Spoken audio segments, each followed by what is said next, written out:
Okay, so the recording's begun.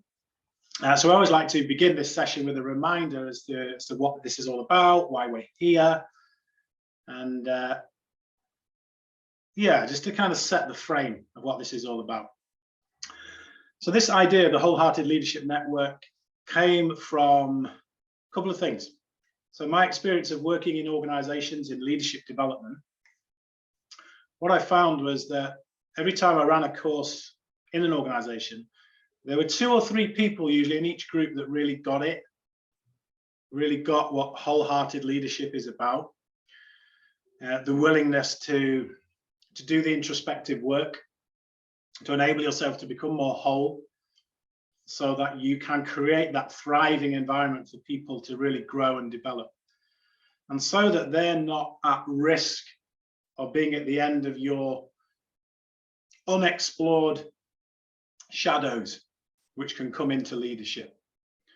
So I witnessed that a lot in organizations, that people coming from a fear base, and that's harmful to people. So I wanted to create a space where people could come and learn more, inspired, get more inspired, and be encouraged to lead in that way, more heart-based, more heart-centered. And quite often it's difficult to do that if you're working in an organization that doesn't get it, doesn't approve of it, or working with a line manager that doesn't value it as highly as you do. So this space that we're all in today is about that, connecting with like-minded, like-hearted people. The second reason why this exists is when I look out into the world and I see the leaders in the world, political leaders, I am not impressed. I'm not impressed. I don't hear the language that matters to me, that I think is going to take us into a new space as in terms of humanity. So what I mean by that is I don't hear the language of love. I don't hear the language of connection, of togetherness, and that matters to me hugely.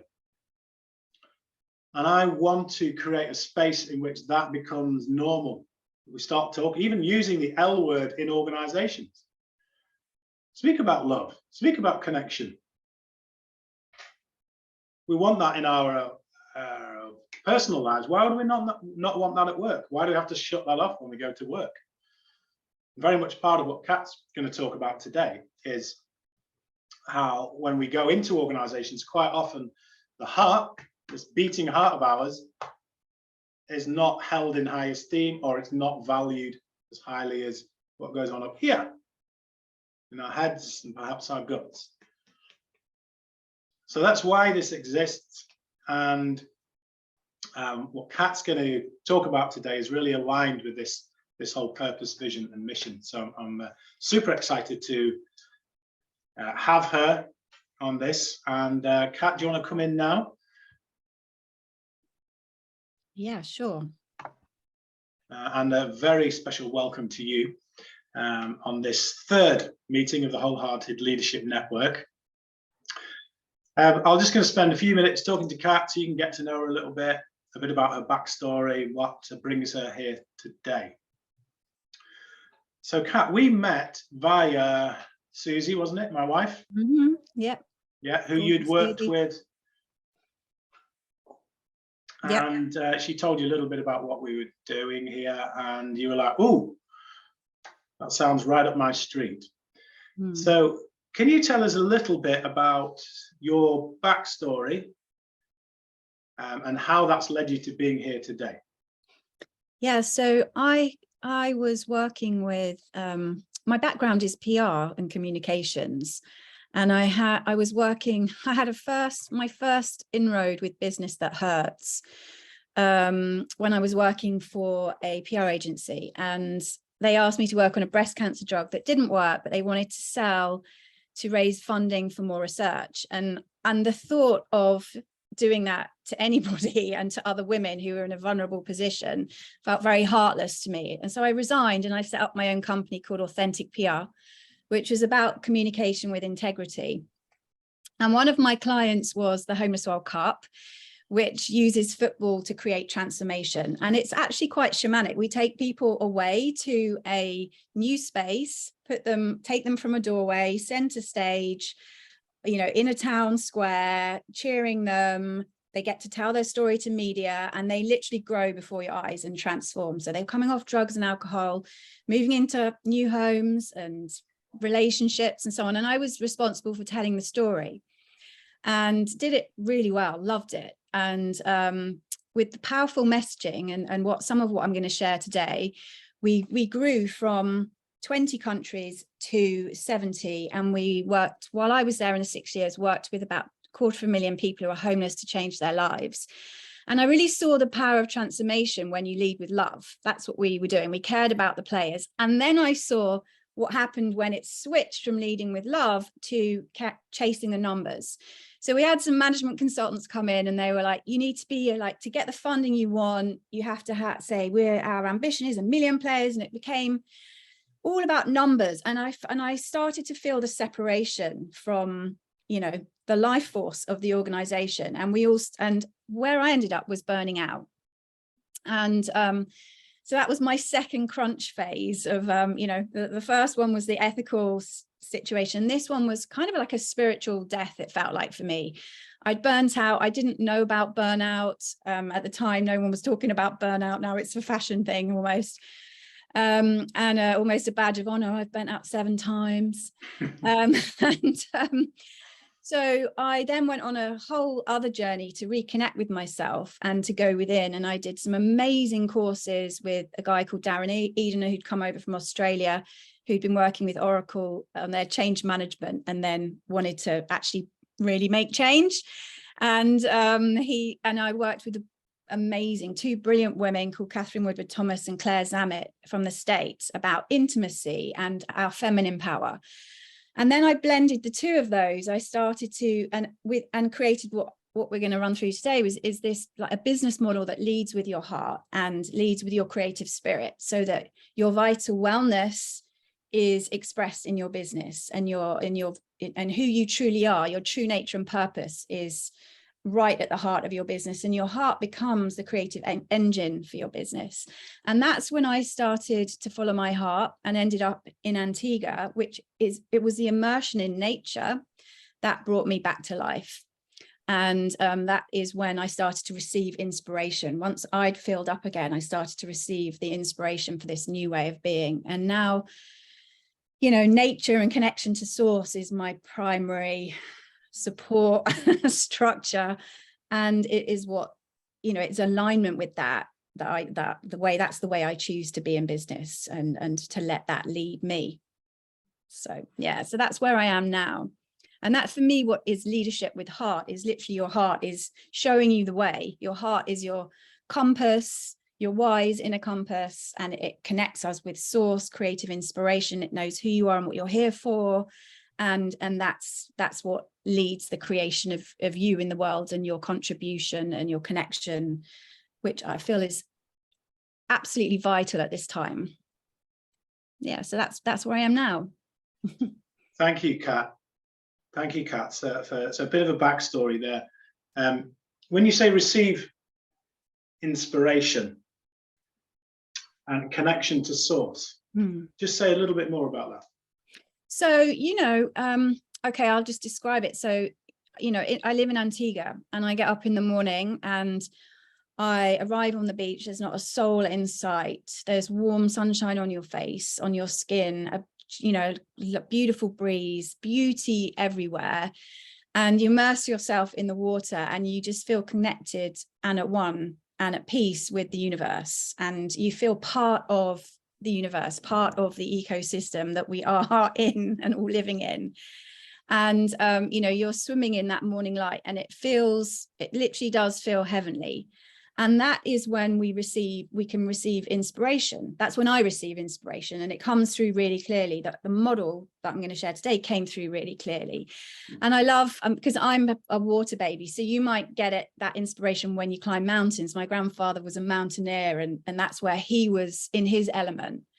Other people I know just immerse in the forest, and they can hear, you know, they can hear like the trees speaking to them. However you receive inspiration. My cousin, I was talking to her about this. She swims, she's a triathlete, and when she gets into the rhythm in the water, she starts to receive inspiration. And I love that Blue Mind, Wallace J. Nichols talks about this. He has the blue mind, red mind, which is what we're mostly in. We're mostly in this anxiety, making fast decisions, fast paced, more, you know, and if you have too much of that, you go into grey mind, which is when you become disinterested, switched off, burnt out, and you know, disillusioned with life and so on. And it's blue mind, it's being by water, the serenity and calm and connection and happiness that restores that. So he talks about blue mind medicine a lot, but he talks about when we're by water, we have less stimulation coming in. We have one horizon, we have just one sound. We're not listening out for things, and you know, that might be threatening to us. And because of that, we can receive, we've got more bandwidth, and we can receive that inspiration. So yeah, that's basically it. And you know, source for me is the energy of life itself. So it is what creates the trees, the plants. It's moving through us. It creates the universe. And why wouldn't you want to create with that the highest form of creative intelligence on earth for your business and for your leadership? That's my jam these days. Great, thank you, Kat. So Kat, what we're going to do is going to hand over to you now and hand over to your slides. Okay, let's see if I can share my screen. And guys, you'll have a chance to ask Kat some questions afterwards. So as we're going through this, jot down any notes you want, any questions you want to ask Kat, you'll get your opportunity. Yeah, and we're going to have a bit of a play as well together, I thought. So there's just a few slides to go through to share the separate, you know, business as usual, and then business leading with your heart, and then the model that came through that I received when I was connected to nature from a pure source inspiration. And then we're going to have a play with your leadership style from your heart, and the one that, you know, business as usual, your egoic style of leadership, so that you can get to know them a little bit more and choose which one that you want. So yeah, we'll see if we can spend most of our time playing. So we'll kind of whiz through these. But leading with heart for me is very much about alignment. And I'll share with you these 5 keys so that you can communicate and build relationships and make decisions from our higher nature, where you spoke about being in alignment, saying no to the things that aren't true for you. And when we do that, you know, our business can be nourishing and support us to thrive and others to thrive as well. So that is what we're going to be doing. So I want to start with business led by profit. And this is traditional business, is led by numbers and by chasing the money. And this separates us from our true nature and from nature. And it hurts and it's making us sick. And we know this, and we're hurtling in the wrong direction with business. We've been hurtling in the wrong direction for many, many years. And it's starting to turn. But it hurts. And so, you know, when we're separate from our true nature, might be when we are chasing money and we're like, oh, we've got a bit of cash flow, and you come out and you're like, oh, got to make some sales, got to meet these targets. And then, you know, you're in stress, and stress takes us out of our true essence and our purpose. And then we're making decisions from a place that isn't necessarily of service to us and to nature. So what happens, to give you a couple of examples? I mean, actually, see how you feel when I tell you some of these statistics. Notice your reaction in your body or your mind, and how you feel when I tell you that in the last 50 years that we've destroyed 50% of the Earth's wildness and biosphere for commercial gain. That's half of the planet, for half of the wildness for commercial gain. That this in 2020 alone, just UK water companies discharged 400,000 discharges into our rivers and streams of sewage and waste. You know, how does that actually make you feel? And it certainly makes us sick, that's for sure, and animals sick. And so you see that when we make decisions led by profit and businesses led by profit, that, you know, it's about the sport of profit making, it literally does hurt us. And then from our individual perspective, you know, it takes us into anxiety and stress and burnout. So I think like there's crazy statistics, like burnout costs something like 200 billion a year in healthcare costs. And then there's all the costs in turnover of staff and so on. And you're just out, it's just misaligned, and it takes us to this place where it's hurting. Then if you look at some of the decisions that get made because of profit, so, you know, one of the ones that I talk about that's so obvious is the Deepwater Horizon by BP, because they knew they had repeatedly come up against safety issues, but because they were over budget and because they were time constraints, they pushed to pump the oil. This was in 2010, and it was the biggest oil spill that we've had so far, and it killed 11 people, the explosion.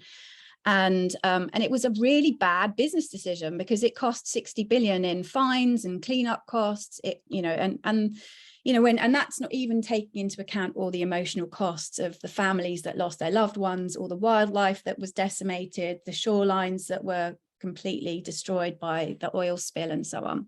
And that came down to, you know, the pressure to lead with profit and to lead with you know, resource and time, and, you know, we've got to meet these targets. And I get really disturbed by these decisions that aren't wise decisions. They're not wise for business, they're not wise for the planet, they're not wise for people. And another one that I turn to as well is Pixar. I love Pixar, and a really creative company. And after Toy Story 2, the whole team burnt out and couldn't work for a whole year, because of just manufactured timelines. Didn't need to release that film then. They could have given a bit more space and what have you.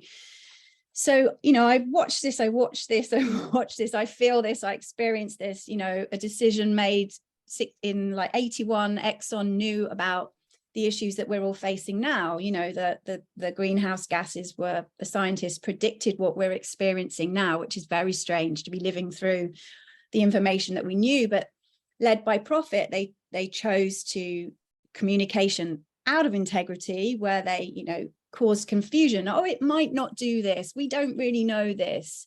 And so decisions couldn't be made. So that's business led by profit. And I just don't want to do that. I just don't want to be in business. I don't know how it's making you feel when you listen to all the destruction that way of being in business has created. But, you know, for a few jobs, I just don't think that's you know, for me, it's not a well-designed model. So I started to ask what would be a good one, what would be a good model? And this is where it came down to the heart leadership. I literally had the inspiration, follow your heart, listen to your heart and follow it. That was the first thing that I heard. And I initially, my ego dismissed it. It was like, oh, that's such a cliche. That's Steve Jobs. You know, he's got that one nailed. What, you know, it's a bumper sticker. Can't you do something more interesting? And I thought it was trite and woo-woo. It gets dismissed, doesn't it, in business as woo-woo or fluffy or dangerous or misguided. And it's none of those things. So what I have found is it literally brings you back to life, your heart, and it is a powerful, powerful creative engine and a tool of deep transformation that brings us into alignment with who we truly are and life itself. So if you imagine, like in Antigua, we have this beautiful hill, and then 3 months of drought, it goes completely brown. Everything is dying. The plants and trees are dying. And, you know, and everything it's almost scorched. The earth is scorched. It's like tinderbox, like we've been experiencing this drought here actually in the UK. And then we'll get a downpour of rain just for like an afternoon, and it just springs back to life, and it regenerates and it nourishes, and literally the whole hill turns green again. It's like, wow. And it almost happened. You can almost see it happening. It's so fast. And that for me is what the heart is like. When you bring your heart into business, it literally brings you back to life and the business back to life in that way. Because the heart knows who we are and what we're here for. it holds our purpose and what we were born for. My favorite part about it is the gateway it's one of the gateways to source universal energy, where we start to receive inspiration and we feel in harmony with nature and in harmony with the flow of life itself. It absolutely transcends our ego, and it brings that connection and wellness and vitality back. When you make decisions with your heart over a period of time, you start to build structures in your life that regenerate you, nourish you, and flourish. So, you know, my career focus changed. When I started leading with my heart, I'd moved to Antigua so that I was close to the sea and could swim every day. And so, you know, which is nourishing me and regenerating me and holding me to be a leader. And your heart directs resources, time, energy, money towards what matters most. So there's so much less waste. So I just think it is the most powerful tool that we're not using in business that we can use to regenerate, transform, and bring ourselves back into alignment with who we are and what we're here for. So I just want to share one example of that, who is Maddie Cooper from Brilliant Noise, who, Tim, you absolutely need to know. She's a wonderful leader, and probably many of you here too, a wonderful leader with heart. I love Maddie. She runs a marketing agency in Brighton. And when we first connected, she was burnt out from chasing the money. She, you know, as a marketing agency, she had to meet certain targets, and she had to win certain clients and make, you know, and meet the sales so that she could pay her team and all of that. And then the pandemic hit, and she was also homeschooling a 3-year-old and a 6-year-old and managing all of this. And she totally lost enthusiasm and connection for her business. She actually came to me to find a business with purpose that she could do when she'd sold this one. She wanted to sell her business and leave it and so on. And she'd also got really out of touch with what she was good at. And I find that happens too. When we lose our heart, who we are and what we're here for, we lose our value, we lose the transformation that we can activate in others and what we bring naturally without having to do something. And that can be really, you know, and then you start to shrink back. You start to like begin a spiritual death, if you like, and a creative death. So when Maddie came in to listen to her heart's wisdom, she came into connection with her true essence, which is magnificent and creative and generous. And I mean, they're the three descriptions, I would say, of Maddie. And her creativity is inspirational, and she is a light. She has brings that lightness. And but she connected with her heart and discovered that her purpose is to protect the earth for her family. And this is a picture of her with her family and her horse. And for other families, and you know, marketing doesn't do that. Marketing is like selling shit we don't need. And so, right, so she's in this business that is completely opposite to her purpose. So what she started to do, is change her business. So now it's all about sustainability marketing, and she has done this incredible piece of research and connected with all these people who are looking at all of the wastage that goes into marketing. You know, Adidas does not need any more pictures of white trainers, and yet they will create a new campaign, and they waste about $1 billion a year in creating collaterals they don't need. And you can imagine all the energy they're wasting, all of the resources that they're wasting. So she's now on that mission, and aligning with her purpose and in her heart, she now feels like she belongs. She has a place in the world. You know, Ori, you were talking about belonging. That's, you know, we can't belong if we don't know who we are and what we're here for. We're not belonging to ourselves first, right? So now Maddie, and I love this because she talks about every connection with her heart gives her energy and inspiration. That is, your heart is your wellspring of inspiration and creativity and life force and, you know, and essence and so on. And so she can see now, she sees her business in a whole new light, and she's engaged and she's proud because she is she is becoming a leader in sustainability marketing. And what I love about that is she's also stepping into visibility with that. Her heart is taking her into a visible leadership role in the industry. So she actually led a round table with other marketeers, and she's talking to them about sustainable marketing as well, so that all of, her peers become allies in this mission and purpose, and the impact can be bigger. And she's writing articles about it. And before Christmas, she won her first global client, BMW, to take them through this. And so she went from burnt out, pissed off, fed up, wanting to sell her business, to front and center leading the charge in relation to a purpose that she cares deeply about and that she's truly here for. That's kind of like gives me goosebumps to see people make that shift from how their ego is leading in the world, chasing the profit, chasing the finance, and it not even working, and then switching on into alignment. And yeah, just brilliant. So very quickly, this is the model that came to me when I was swimming in the sea. And it's so simple. It begins with connection to your heart, which is your whys in a compass. It's who you are and what you're here for. And from your heart, you receive. You don't actively try and say, oh, my essence is I'm this and I'm that. It's like your heart will tell you. Your heart will, when you listen to your true nature as well, and you follow that, your purpose will be revealed to you from your heart, which is what you're here for.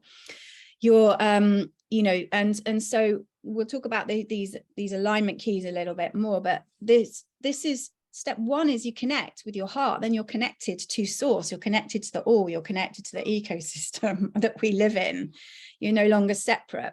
And then you come into alignment, and then action that you take is, what do you know? It's skillful, it's smart action. You don't have to be busy running around. You can take one smart, skillful action towards like your destiny, towards your contribution, towards what you're here for. And that action is taken as an offering of love. So rather than taking it to get, if I do this, I'll sell that person this, and and get Y, and then I'll be like, woohoo, I've achieved.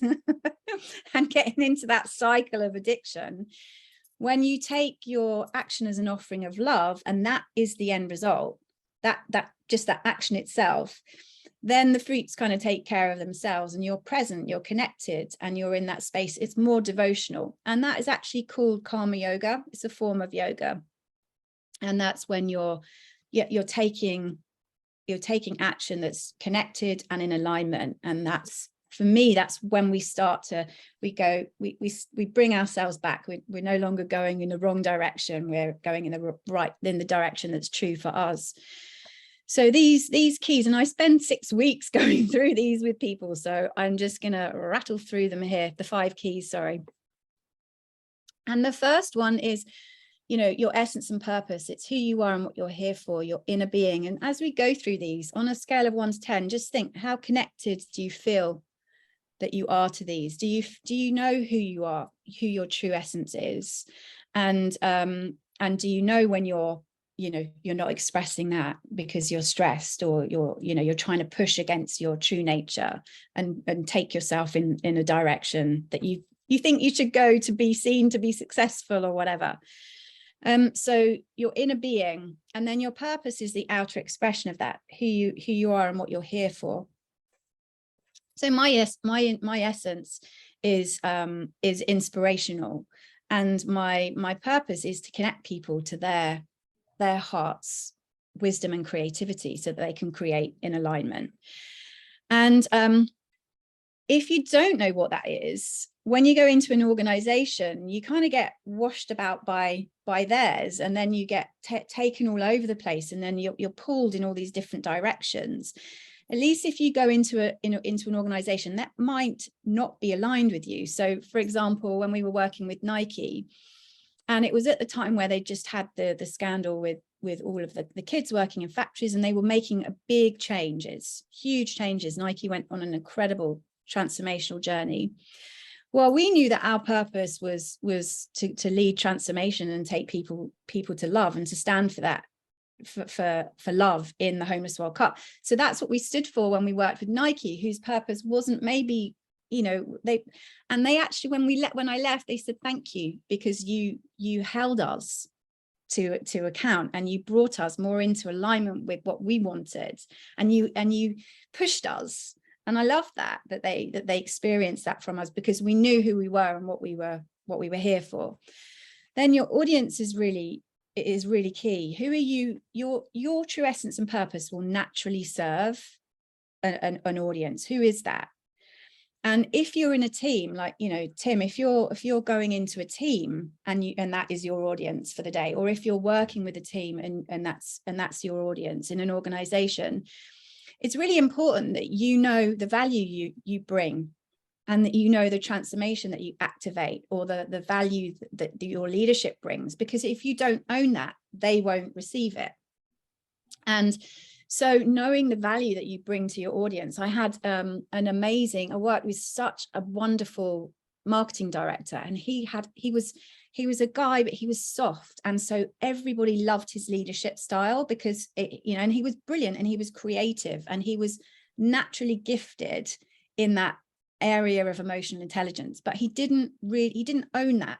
He didn't. And so what happened with his boss, who was very domineering, she would then squash that because he didn't value it himself. And so you got this dynamic where it wasn't valued, and she was very domineering of him and not valuing what he was bringing. And it was just such a shame to see that going on when he had such, this amazing ability to lead from a place of kindness and nurturing and supportive, and his whole team loved him, but he had this awful power dynamic because he didn't value what he was bringing to his audience. So really knowing that is key, so that you can own it and be in alignment with it.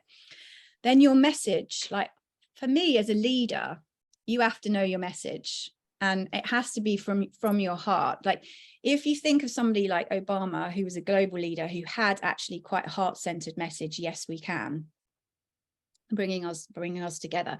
It was memorable. It's also got a resonance. You can feel yourself going, you can feel in the yes, we can. You can almost feel yourself coming together with others. And so I worked, just to give an example of the difference, I worked with a woman who is a leadership coach, I guess, executive coach in banking in Canada. And her message when she came to me was like, I empower you to fly. And it was all about her, like the I, which is funny given it's about empowerment. So there's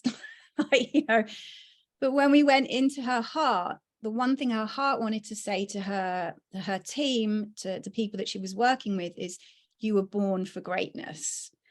And you can see the completely different resonance here of that message. Imagine being told, I empower you to fly, and then receiving you're born for greatness. Like the responsibility comes onto me. I can feel the responsibility onto me. I can feel my body responding to that in a really positive, yeah, I am. Let's go, let's do it. I'm with you. So the difference when you connect and you listen to your heart and receive your heart's message.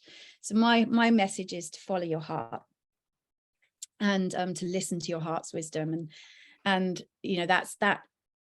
that message transformed my life. And I see people's messages that they have for others as leaders from the heart transform their lives completely.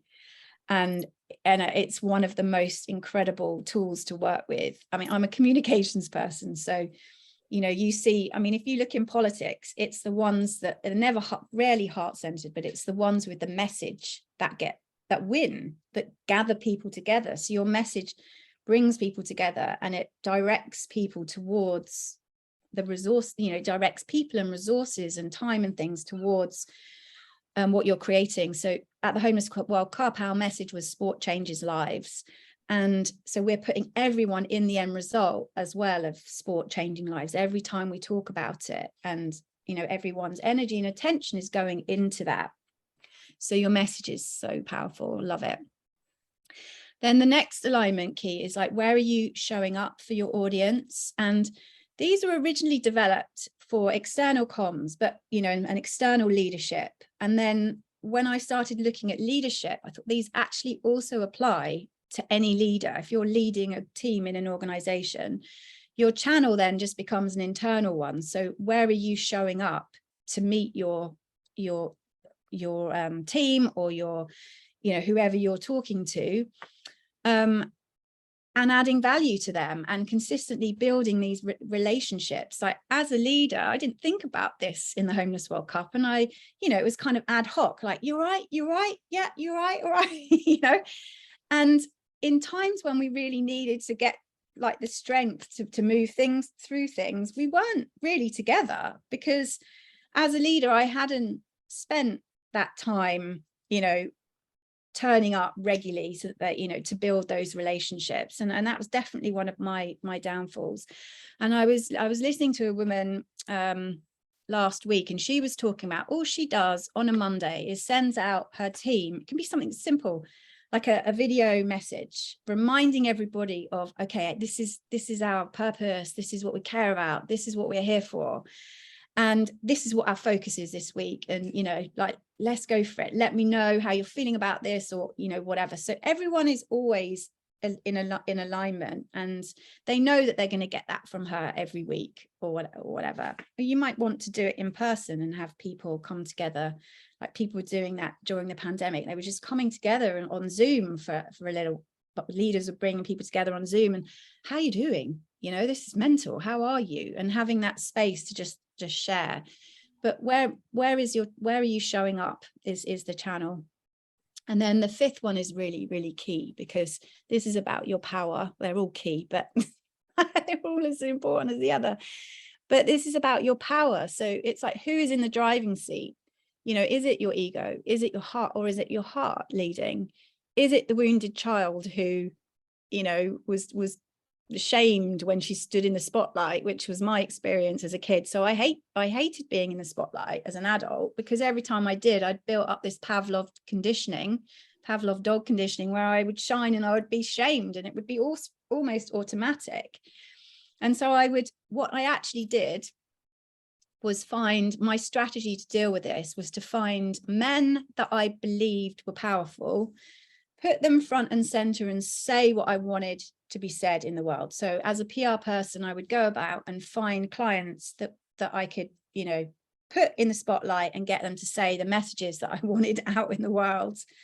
My God, that's ridiculous. You know, I could just do that myself. You know, I could, in my power, I'm happy to be in the spotlight, you know, and share my message, and know that when I shine, I inspire others to shine. So which of you is running the show? You know, is it that wounded child, or is it the wise, creative, adult being that you are? And I find when you're in alignment with these things, when you know who you are and what you're here for, you know who you're speaking to and the value that you bring, you know what you're saying, and you know where you're showing up, and you're doing that from a place of power and your heart, that's when you get communication with integrity. That's when you get authentic relationships. And that's what opens up this flow of vitality and wellness and happiness and connection and inspiration. And what about this? What about this? You get synergy. And that's when you have also a clear pathway to your contribution and to your legacy and to your impact. So for me, this, and you know, those days where you get an email and you might be stressed, and find something hurtful, you can just bring yourself clear, you know, back into alignment with these keys. This is what I'm here for. This is who I am. Just take a moment. This is who I care about and who I'm here to serve in the world. This is what I'm here to say. This is where I'm showing up. This is my power. And it's just boom, boom, boom, boom. You know, and it's not a leadership strategy that you can't remember, you know, on 50, you know, on a document like that. You know, it's really, really simple. It's just 5 fingers that you need. And for me, this has been like the transformation. So you can make your decisions really clearly in alignment, what takes you closer to this. So you're no longer making decisions around money and time and resources and ego. You're now making decisions as to what most serves you, your business, your audience, and the wider world. It's a win-win rather than this lose lose, really. I mean, I don't see how BP won from making that decision to push forward and ignore, you know, and I often think, God, where would we be if BP had actually stopped for a moment and this was a model where they listened to their heart? What would have opened up for them? What innovation, what creative solutions, what connections? And, you know, and I always think that with Exxon, wow, where would we be now if in 1981 they'd gone, whoa, listen to their heart and then come up with the creative vision to create business in harmony with the earth, so that the earth flourishes and that we flourish as a human race. I just think that inspires me. It hurts me that we lost that, but it inspires me that we can do that now. We can choose to do that if we want to. So that's my my rant from my pulpit, Tim, these days. Thank you, Kat. Thank you so much for that. If you could just unshare your screen. Yes. Come back to the big group. And if you want to, we can, if we've got time to, we can have an experience of that. We can go through a very short guided meditation where we experience our leadership from our ego and we experience our leadership from our heart. And then we can, you know, we can see what opens up and we can choose. So that's we can play with that if you want to. But yeah, that's me. That's my focus these days. Let's see what the guys want. So give me a hands up if you want to have a go at that. What Kat's suggesting. Okay, let's do it, Kat. Okay, cool. Oh, I'm just sorry, Kat. Yeah. There may well be questions from these guys on what you've talked about there. So just give me a rough idea how long this bit will take.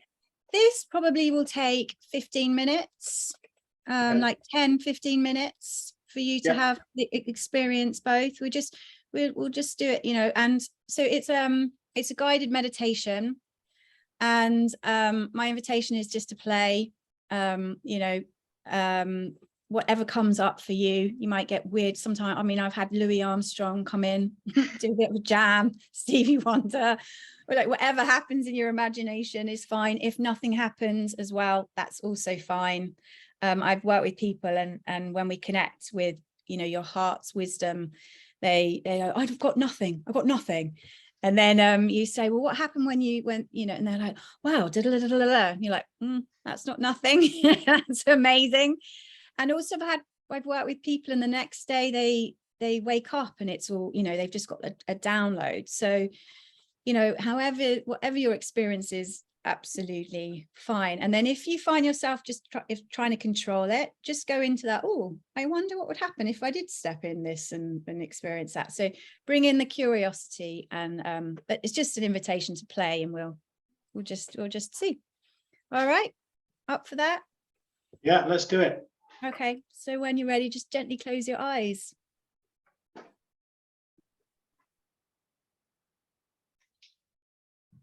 And have a big deep breath into your belly. And out.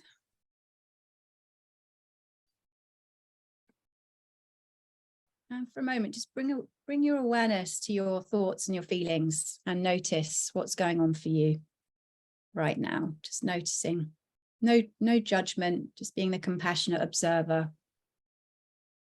What's going on for you right now?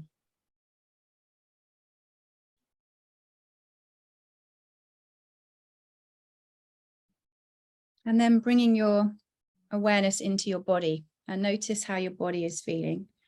Any sensations in your body. And the invitation to relax your head. Just drop your shoulders. Relax down through your torso. Feeling your sitting bones in connection with the chair, your back supported. Relaxing your arms and your hands. And then relaxing your legs and your knees, your ankles, your feet and your toes. And then Taking a deep breath in, and as you do, just breathing in love and kindness to the whole of your being.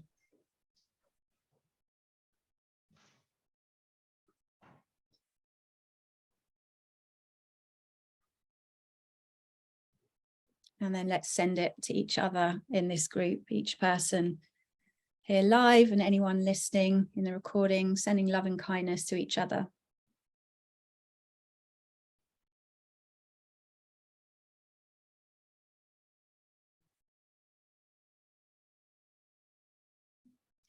And in your imagination, we're going to step into nature. And this takes us into innocence, which is the bridge into your heart where we can listen to that wise inner compass. And we can also come into harmony with the energy of life itself. So in your imagination, taking yourself out into nature somewhere you love. Finding your feet on the earth there now. Can be real or imagined. Your feet on the earth there now, your face to warm, gentle sunshine, a lovely breeze on your skin. You can smell the freshness of the earth. And your body relaxes even more. And taking in the beauty around you. 360 degrees of wonder, the magnificence of life. And noticing that you're grounded, open, curious, and deeply receptive.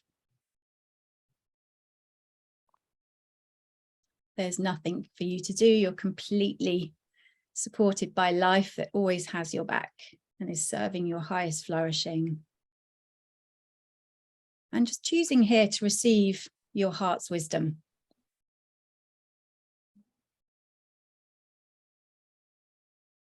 So in your imagination, you're going to draw on the earth in front of you the first golden circle. And this golden circle is your leadership from your heart, your leadership style from your heart. So drawing that golden circle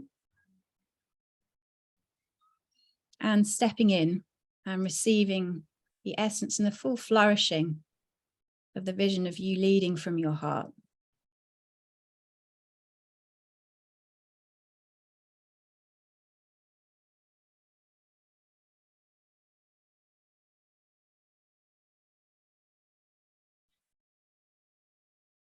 And in this place, notice who you're being.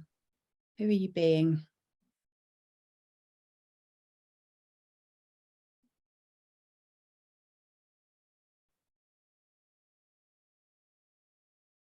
And let your heart show you here the relationships that you create, the qualities of those relationships.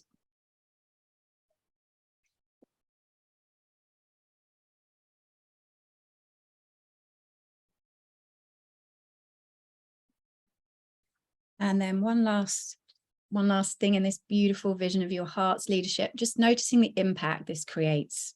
What impact does this create in the world?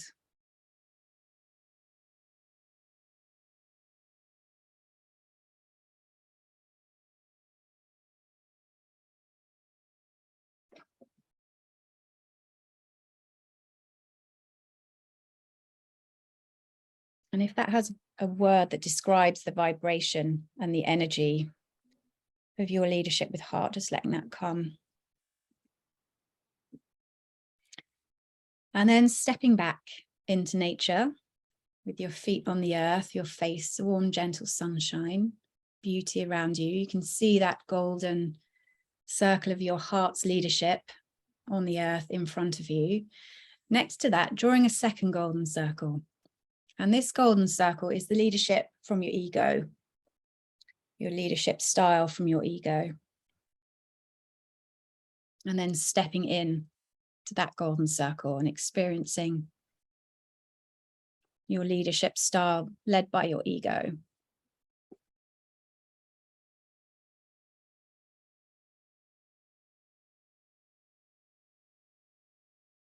Choosing to be curious, open, just perceiving what's there when you step into that golden circle of your leadership by ego.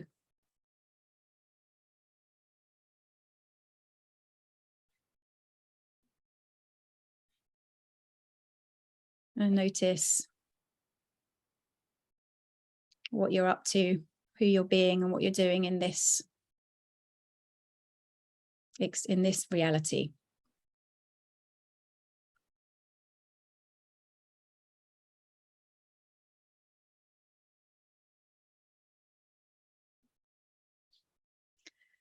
And just noticing the impact this has.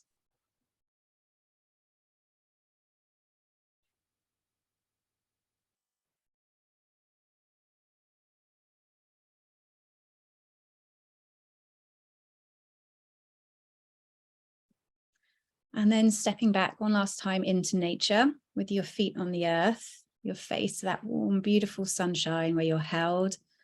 Life has your back.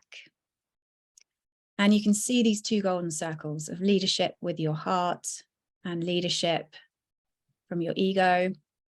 And just noticing the contrast.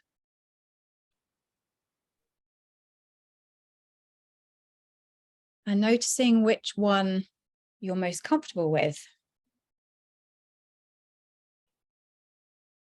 And there's no judgment here. We're just exploring, playing. Which one are you most comfortable with? And which one do you choose?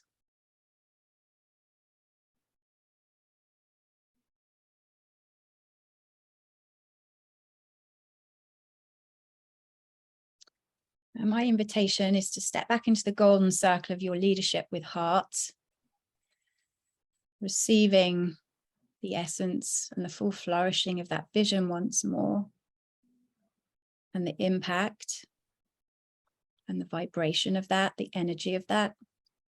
Just breathing that in, fully immersing back into that vibration.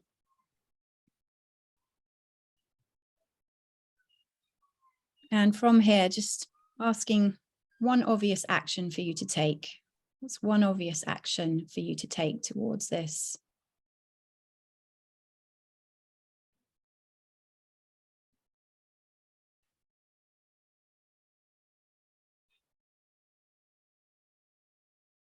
And when you're ready, choosing that action as an offering of love,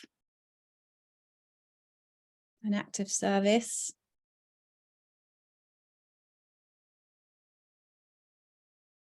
And when you're ready, in your own time, gently coming back and opening your eyes.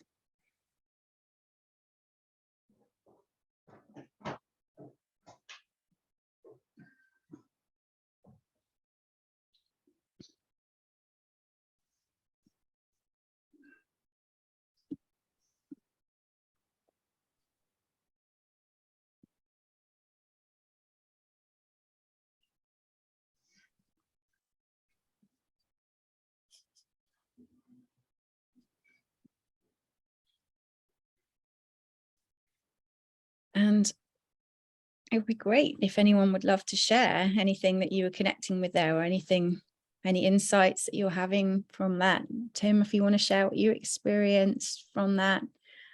I love that took us 10 minutes. And I just love that it can be as quick as that to listen to and connect to your heart. And, we can think, oh, I don't have time to do that. When we're busy. I don't have time. And actually we do, we have time to connect and align and make a wise, skillful choice. So that, that's aligned with who we are and takes us into a win-win. So would anyone like to share what they experienced? Yeah, I would. Firstly, thank you very much for that. You're absolutely right. I've had a very frantic morning, and this has been a wonderful, wonderful mental rest from that continual grind. I seem to get very clear messages coming down to me then in describing when I lead from the heart, when I lead from the ego. And I was quite surprised just how clear my heart was telling me. When I lead from my ego, I realized that there's an underlying energy, demanding energy about my communication. And it can be manipulative sometimes, as if I know what I want before I finished having the conversation. Yeah.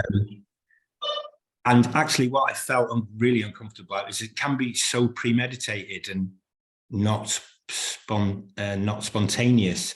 When I was in the circle with my heart, and this could be aspirational, but I felt that being compassionate and being gentle, but giving clarity within my communication is really important. And then the two words that I used to sum up leading from the heart and leading from the ego inside myself was leading from the heart is safe and leading from the ego is unsafe. I have no idea where these things have come from. I've not read anything that might brought them in. That was, yeah. And then when I'm leading from the ego, it's just a case of stop being afraid. That's how I looked at it. Wow. That is so interesting, isn't it? That your heart is almost a safe harbor, like for yourself and others. And, you know, the leadership from your heart will create safety and so on. Well, I'm really curious, what was the impact of leading from your heart and leading from your ego? Well, I suppose, I mean, I'm not sure if it's a case of, like I say, an aspirational imagination, but I was picturing my team and who I work with on a day-to-day, week-to-week basis. And I was picturing more of a sense of calm and positivity around that space. All had the same amount of activity to complete, but there was a greater sense of calm about how we were going to go about it. On the ego side, there was that underlying, it's almost like there was a huge clock in the room and it's ticking and ticking and ticking. Oh, the pressure of that is horrible. I want to melt the clock. Yeah, amazing. Thank you, Spencer. Which one did you choose? Your heart or the path, the leadership of the heart or the ego? Well, my heart slowed down slightly when I chose the heart, but I still think I've got a long way to go in transforming that into the reality of how I lead, especially with the type of industry that I'm in. Yeah. You resonated with me so well when you talked about profit-led. I work for a fund manager. So, yeah. So as you can imagine, it's very ego-led. So yeah. Thank you for sharing. That was really wonderful to listen to you and the experience that you had. So thank you so much. Love your heart's essence. Amazing. And you know what's interesting as well, just what's coming through for me now is finances can be such a trigger, like money is an area, especially at the moment, is not a safe space. No. So imagine leading from your heart in that space and creating, you know, bringing that essence of safety into our financial system. Like, yes, please. We all love that, definitely. But that's the goal, isn't it? This is when we need it most. Yes, we do. So yeah, standing right alongside with you 100% for that. Thank you. I'd like to share. Yeah, please. Yeah, I really love that.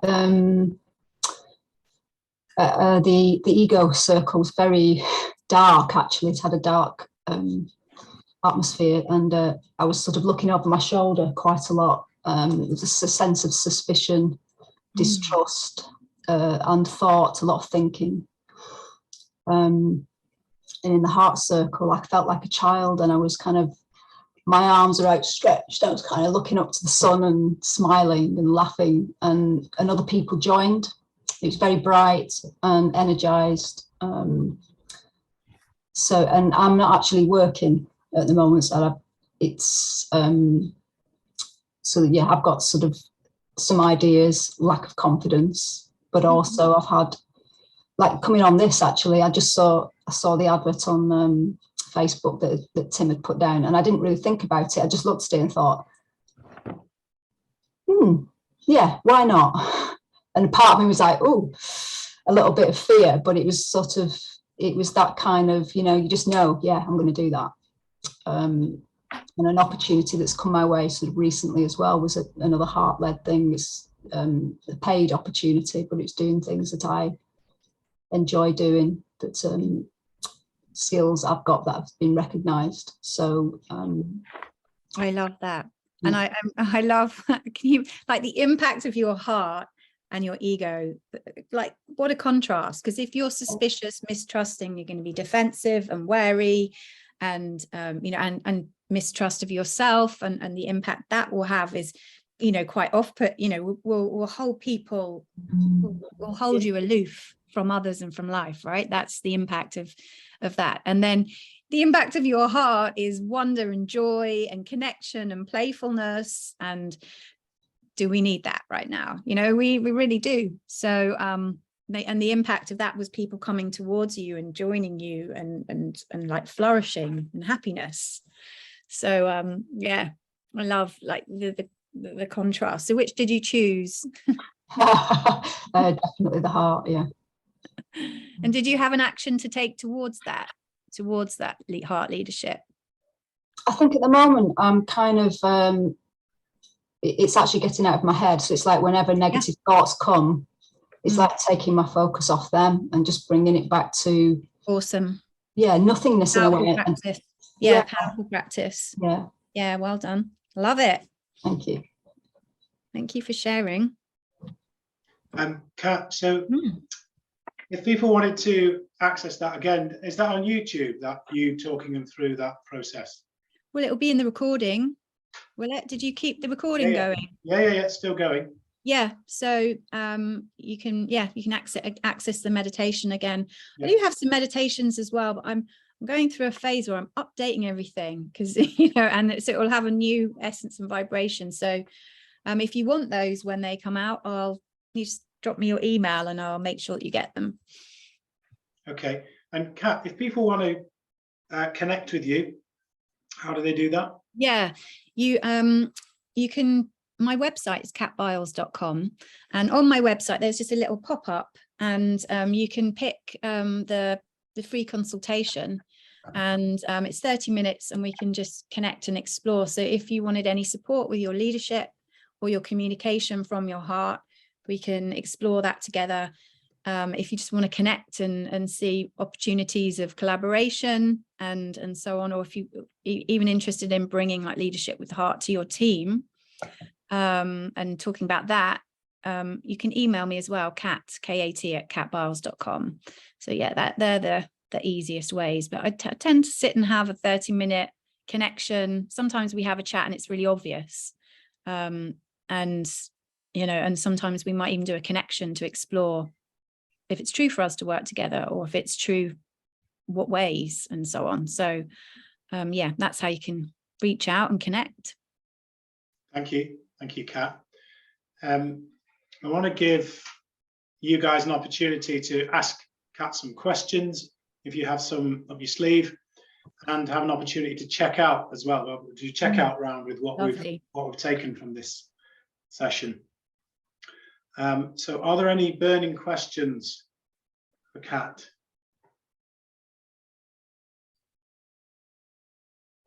Got a bit of an observation, just something I'm cooking at the minute.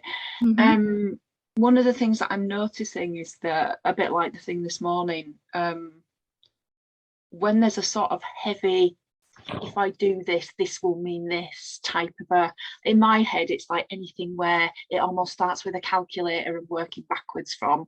So it's so many things, it's so much, and this and that, and it'll take this long, just absolutely just kills me dead. And I think that, I was thinking that anything with a so that is kind of like not right for me, but I think it's a change of the so that. There's an expansive kind of so that I think that's possible to think about with some of this stuff that's very different to the, when I was thinking about my sort of ego stuff, it was quite a sort of scarcity kind of area, and it was a very kind of telly and being told stuff rather than knowing. So yeah, so it was just an observation really that, maybe things that start with a so that, it's just about reframing that so that into something that's a lot broader and a lot more, so that humanity's thriving. you know, so that I'm thriving, so that the planet is thriving. I mean, I love what you said about the expansiveness, because the heart is expansive. I mean, it takes us from this limited view of number crunching, or limited view of having of our ego, you know, what's worked in the past. It opens us up into a new vista, a new horizons, and that is very expansive, and then we can be on a new pathway. So yeah, I love that observation. Yeah, it was just really resonating, because the thing that I said no to this morning was the suggestion that if I got a particular thing, that I'd get more work, that if I paid for and got this psychometric. Whereas what I'm trying to do, I think, is follow the things that interest me, in the hope that at the end that they will all make sense. Yeah, I'm not trying to make too much sense of it now. I mean, my thing at the moment is, I love that. Oh, amazing. To not try and think too hard about it, and just kind of do the things that make sense, that just, you know, follow my interest. And I think that is me detaching from the so what in that kind of very calculated sense, and that was very present for me in that ego space. Yeah, I love that. And what you've just said there, the surrender, that is one of the practices that we have to get really good at in our heart leadership. You know, there's different skills that we develop. You know, it's like listening to and receiving our heart's wisdom, and then trusting that, and then acting upon it, and then, you know, literally surrendering to the creative flow, which might be taking us in a direction that we didn't think we were going to go in. And or it might be taking, we might perceive it that will take, I have a perception that if I follow my heart, it's going to take me away from the people I love. That's one of my fears. And it doesn't. Your heart is about connection and depth, and it always takes me deeper into relationships with the ones I love, but my mind will make up it's going to separate me from the ones I love. So then I won't do it. I stop and I freeze. And that's when that surrender comes in. It's like, surrendering to the wisdom, surrendering to the pathway of your heart, knowing that it always takes you to love is, love it. Thank you. No, thank you, Kat. And if you have you read The Surrender Experiment by Michael Singer? Oh, you'll love it. If you're working with that word surrender, his whole life he creates by not listening to the mind and following like the flow of life itself, and he creates the most incredible life doing that, and $1 billion business, and a huge spiritual center in Florida, and so, and it's a fascinating way of living, and I think that we need to live this way, and we need to do business this way. So check that out The Surrender Experiment. Thank you. Thanks, Sally. Thank you, Kat. Thank you, Tim. So certainly from me, I'm sure from these guys as well, I want to say thank you to Kat for all that you brought. So honestly, so many questions that I've got, and you've given us a real tool to help to tap into the heart. And I really liked what you were sharing there around when I surrender, when the ego tries to kick in, when you think, right, I'm going to follow my heart, then the ego goes, no, don't do that. That's not going to work. Yeah. Why do you want to do that? Yeah. And that is the human condition, right? That tension. That tension, and that's really what's been highlighted to me is how to manage that tension more effectively. Kat, you've been amazing. Thank you so much for all that you've offered from the heart to us.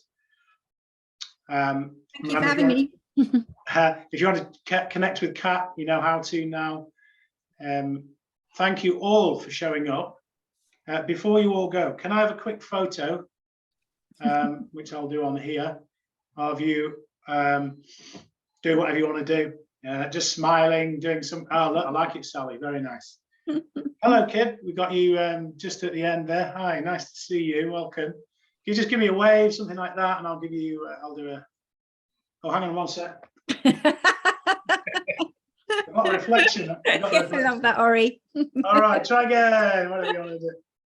Yeah, perfect, thank you. So we're going to do a checkout. We've got 5 minutes left. We're going to do a checkout.